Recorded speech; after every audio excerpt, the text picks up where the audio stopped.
Hace poco llegó a la ciudad de Buenos Aires, en Argentina, quien es considerado el doble más fiel y exacto de Michael Jackson, un singular intérprete que luego de varios años de luto decidió salir nuevamente a los escenarios para rendir tributo a su ídolo. América Vive tuvo la oportunidad de conversar con él en exclusiva y conocer su fascinante historia. El siguiente es un trabajo de Nicolai Saavedra.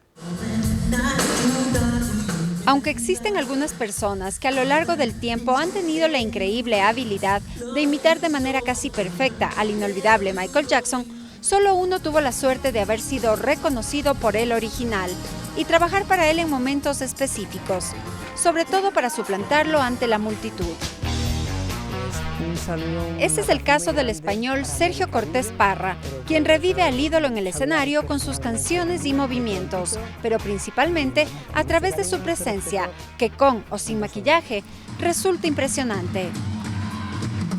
Él asegura que personificar a alguien tan grande como el cantante es muy complicado, pero que a base de mucho esfuerzo, dedicación y presentaciones impecables ha conseguido destacarse a nivel mundial.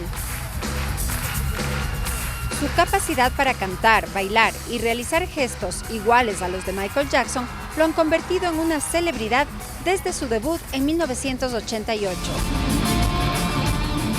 Fue descubierto por un periodista en su ciudad natal, Barcelona, quien lo motivó a hacer un casting con el que sorprendió a publicistas y representantes de marcas importantes.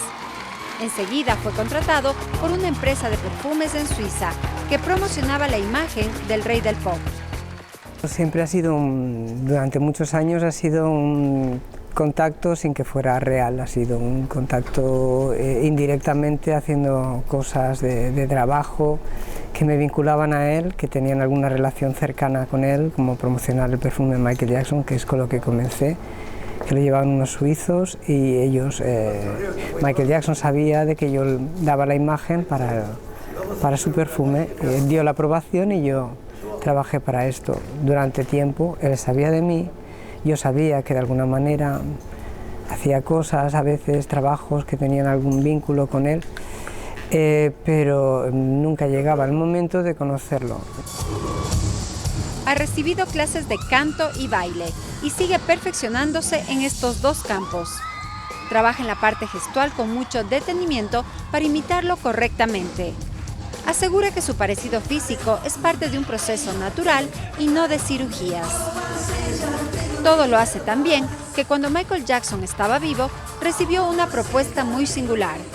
En el 94 se casó con Lisa Marie Presley, entonces nos contrataron para hacer el despiste con los periodistas y todo esto para que pudiera casarse tranquilo.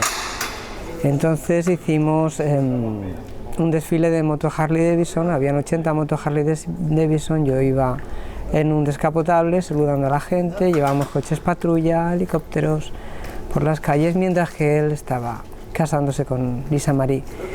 Y tuvimos a la prensa internacional para nosotros, para así el poder llevar la historia. Luego finalmente sí, lo conocí en el año 97. Lo saludé, fue algo muy bonito para mí. Fue breve pero intenso. Una de sus mejores anécdotas es la que cuenta que hubo una época en la que si la gente lo veía en ciudades como Nueva York, pensaba que era el auténtico Michael. Y ante las reacciones descontroladas de los fanáticos, a Sergio no le quedaba otra cosa que huir. En el 98 creo que fue, estuve 3 días encerrado en el Sheraton Centro de Manhattan, porque pensaban, estaba lleno de multitud, me habían estado siguiendo, salí viendo y fue divertido porque era una noche que yo salí a cenar y me crucé con Harrison Ford. Entonces estábamos en un cruce, Harrison Ford me dijo Mike, y dije no, y un coche que había enfrente bajó la ventanilla y dijo Michael Jackson, no se dio cuenta que estaba Harrison Ford al lado. Harrison Ford hizo, me voy corriendo, que aquí me la lía este. Salió corriendo y yo tuve que salir corriendo porque me vino multitud. Y entonces estuve 3 días encerrado en ese hotel sin poder salir por la multitud. El show en escena es lo más fiel al original y cuenta con bailarines, pantallas de gran formato, luces robóticas, videos y efectos visuales. Como no podía ser de otra manera, interpreta los hits que la gente espera, pero también nuevas canciones que acaban de ser editadas. Por eso, en su último concierto realizado en la ciudad de Buenos Aires, disfrutamos de los grandes clásicos que lo llevaron a ser el número 1 en las listas de popularidad. Una increíble forma de retroceder en el tiempo, olvidarnos que ya no está con nosotros y revivir un espectáculo que siempre hará vibrar al público. Es que aunque sea una imitación, la magia del rey del pop sigue viva. Un saludo, un abrazo muy grande para América Vive. Espero poderos saludar personalmente algún día, muy prontito. Y nada, con mucho cariño, mucho respeto, un beso grande.